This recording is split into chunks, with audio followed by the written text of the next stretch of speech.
The following video, we're going to be discussing the 4 states of working with generative pre-trained models. Specifically, we're going to be talking about kindling, then we're going to be talking about escalating, verifying, and finally goal states, and how all 4 of those can come together to get better results out of these machine learning models than you might get otherwise. This is kind of a subset of prompt engineering, but this is where my philosophy kind of stands when it comes to these chat models and how to get the best results from them. If I had to turn it into a philosophy, you'll be seeing this kind of methodology used implicitly in a lot of the other videos on this channel. So now that you know the framework, you might know to keep an eye out for what stage that I'm operating in when I'm recording a video. So yeah, if you want to see the text companion for this, there may or may not be one in the description. If there is a text description, it will be in the description below. And please do be sure to sign up to my newsletter that comes out every Sunday, where I discuss what's going on in AI as well as what I've been working on, and subscribe to this channel. And have a good one. Okay, hello. Today I'm going to take a break from the usual content where we riff with GPT, and I actually want to teach you how to improv with ChatGPT. We spend a lot of time doing that on this channel, and I want to talk a little bit about my process. So broadly speaking, the first thing that we're going to talk about is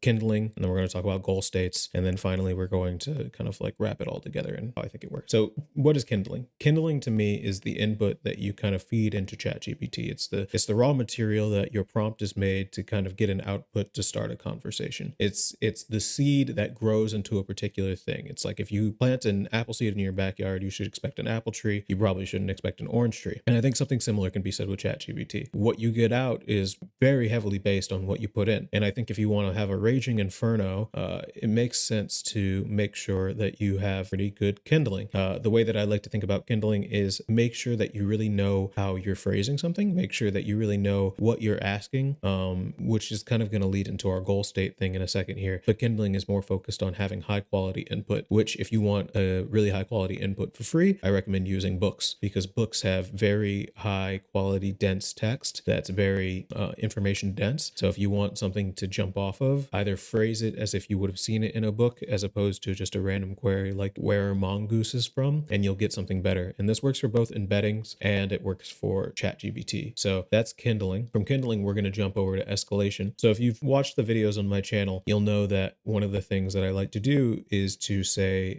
write a number of ideas, right? I'll say write app ideas, for example. And the reason that I do that is because if you've ever done improv, the core rule of improv rather, is to yes and. The idea is that you want to keep escalating the story until you get to a point that's super ridiculous or super funny to the audience. And you can do something similar with ChatGPT. The role of the human in the conversation of ChatGPT is to serve as both the kind of Sherpa guide, while also serving as the counter thinker, right? Like your job is to say yes and but what about this, or and therefore this means that. And I bundle this all under the category of escalation. So once you have your kindling, you might have an idea about how you want to escalate the conversation, and escalation is the way to do that. Let's see some examples. Here I put this close to home meme because what I was trying to reference with this is that you usually want to verify things that are close to your expertise, right? So this is your verification stage. These models do hallucinate. The hallucinations problem is going to eventually go away because we're starting to use agentic lookups and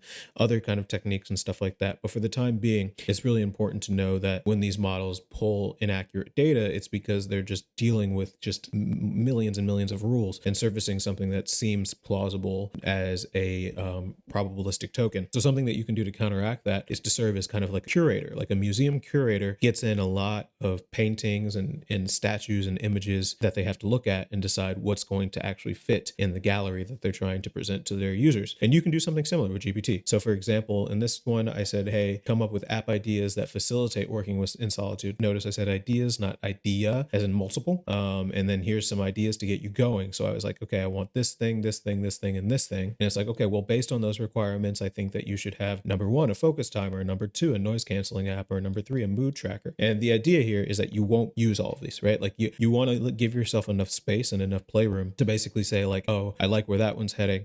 Let's continue to dig into the noise canceling app, for example. And then you want it to be close to your skill set so that you can verify the output from GPT relatively easily and regenerate on the spot, as opposed to having to go to an external source to go and fact check it. Even though I do think that that's just a feedback loop, right? So when people are saying, okay, these models do hallucinate, it's like, well, yeah, you could, well, the default was that you were going going to do the research yourself anyway, right? Right. So like even when it's wrong, you have to go and check if something is wrong or right in the first place. And, would you have just been content by just taking the first Google's word for it that you found on the top of Google's list? What if that was a paid for response, right? Like there's been so many things that I've seen on Google that are basically just ads, and they're not necessarily giving correct information either. So you still do have to do work, but the closer you are to your own expertise, the faster this kind of process of the verification goes. And in addition, the better kindling you have and the better escalation you can do because you know more about saying like, oh, I can actually pinpoint into this. So those are the first three steps. We take in our high quality kindling, we escalate from the kindling,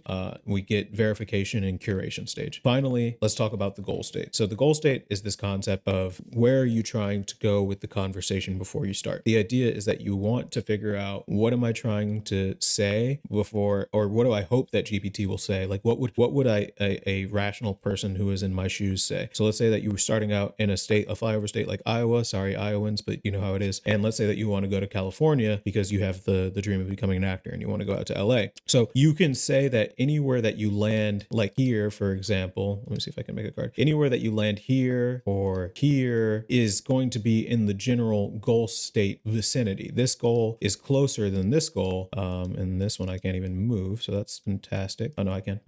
So these will all have different distances, but they'll be further or closer to the goal state. Versus if you mess up and you end up in Florida, which nobody wants to do that, you'll end up closer to this goal state. So this is kind of the idea, is that GPT can have both of these conversations. You can go from Iowa and head closer to your goal state of California, or you can head closer to your not goal state of Florida. And I think that this is kind of the framework from which I do a lot of my GPT work, whether it is related to something that's programming and I'm writing code. For example, let's run through this example really quickly. So the kindling will be like, hey, I have this idea for a feature that might be a GitHub issue. And these are the number of things that I want. And from there, we escalate. So I say, okay, now that we have this feature, write it out in JavaScript code. So it starts writing out the JavaScript. And then I say, hey, there was an error on line 15. That library doesn't exist. So then if you verify, you go back to escalation. So you can imagine that this is kind of like a loop, right? So you skip to the verification stage and you're like, okay, yeah, no, this looks right. And once you get to the verification, you can say, is this where I want to be? Am I in the goal state that I set for myself, or am I somewhere else, right? And being able to have all of that information in your head allows you to basically treat GPT as a super fast typist. It allows you to type at like 1,000,000 miles per hour, while also being more creative with it because you get to oscillate and trial your creative ideas a lot quicker. So anyway, that's